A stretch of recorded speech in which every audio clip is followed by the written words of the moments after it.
Britain से रायपुर लौटे 4 लोगों के सैंपल भेजने में लापरवाही सामने आई है। चारों के पॉजिटिव सैंपल्स एम्स से नेशनल वायरोलॉजी लैब समय पर इसलिए नहीं भेजे जा सके क्योंकि प्रदेश में ड्राई आइस यानी लिक्विड कार्बन डाइऑक्साइड आसानी से नहीं मिला। ब्रिटेन से लौटे चारों लोग कोरोना पॉजिटिव पाए गए और स्ट्रेन 2 का पता लगाने के लिए उनके सैंपल शुक्रवार को लिए गए थे। इन सैंपल को शनिवार को पुणे भेजा जाना था, लेकिन इसे भेजने के लिए जरूरी ड्राई आइस 3 दिन तक प्रदेश में नहीं मिला। एम्स के माइक्रोबायोलॉजी विभाग ने 7 से ज्यादा केमिकल प्लांट से बात भी की, जिसके बाद कल ड्राई आइस मिलने पर सैंपल पुणे भेजे गए। वहीं इस खामी ने प्रदेश में कोरोना के नए स्ट्रेन को लेकर किए गए सतर्कता के दावों पर सवालिया निशान खड़े कर दिए हैं। अब देरी के कारण रिपोर्ट का 4 दिन और इंतजार करना पड़ेगा।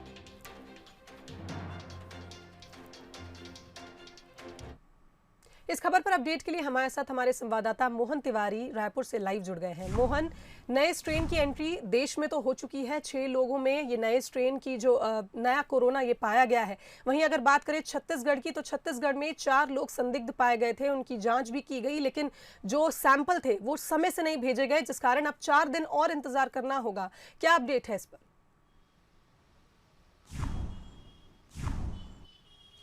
देखिए, ये वही सारी परेशानियां हैं जो कि संसाधन की कमी को लेकर हमने 4 दिन पहले भी जिक्र किया था। छत्तीसगढ़ में जो 100 लोग अलग अलग खास तौर पर यूरोपियन कंट्री से जो लोग आए हैं, उनको विशेष निगरानी में और उनको ट्रेसिंग में रखा गया है। ऐसे 100 लोगों में से 4 लोग कोरोना के पॉजिटिव पाए गए थे।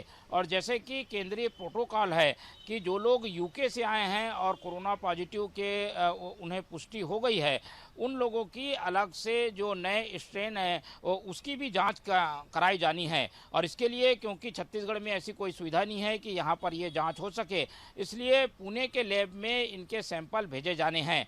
उस सैंपल को भेजे जाने के लिए जो तय प्रोटोकॉल है, उसके तहत जो संसाधनों की कमी है वो इस पूरी घटना ने एक बार फिर से सामने ला दिया है। 3 दिन पहले ही कहा गया था कि ऐसे 4 लोगों को जो ट्रेस किया गया है उनके सैंपल पुणे भेज दिए जाएंगे, लेकिन स्थिति ये रही कि कल तक ये सैंपल है वो पुणे नहीं पहुंच सके थे क्योंकि जरूरी संसाधन छत्तीसगढ़ में नहीं थे। हालांकि दावे जरूर किए जा रहे हैं कि सारी व्यवस्थाएं यहाँ पर कर ली गई हैं, और क्योंकि नया स्ट्रेन यूके से आ चुका है भारत में, इसलिए और ज़्यादा एहतियात बरतने की ज़रूरत है। लेकिन यहाँ से जब सैंपल ही पुणे नहीं भेजे जा सके तो आप समझ सकते हैं कि इसको लेकर कितनी सतर्कता और कितनी गंभीरता जो है वो यहाँ के प्रशासन के द्वारा बरती जा रही है। जो जरूरी इसको आइस बॉक्स में रखकर ड्राई आइस के साथ भेजना होता है वो ही यहाँ पर मौजूद नहीं था। इस वजह से 4 दिन बाद ये सैंपल जो है वो पुणे पहुँच पाए हैं। अब पुणे के लैब में जांच होगी, 24 घंटे बाद ये रिपोर्ट आएगी और उसके बाद ही पता चल सकेगा कि यूके से जो आने वाले 4 लोग जो कि कोरोना पॉजिटिव हैं, उन्हें अलग विंग में, अलग आइसोलेशन में रखने की व्यवस्था हालांकि छत्तीसगढ़ सरकार ने की हुई है। अब अगर वो नए स्ट्रेन से भी ग्रसित पाए जाते हैं तो उसके बाद के कदम छत्तीसगढ़ को विशेष तौर पर उठाने होंगे।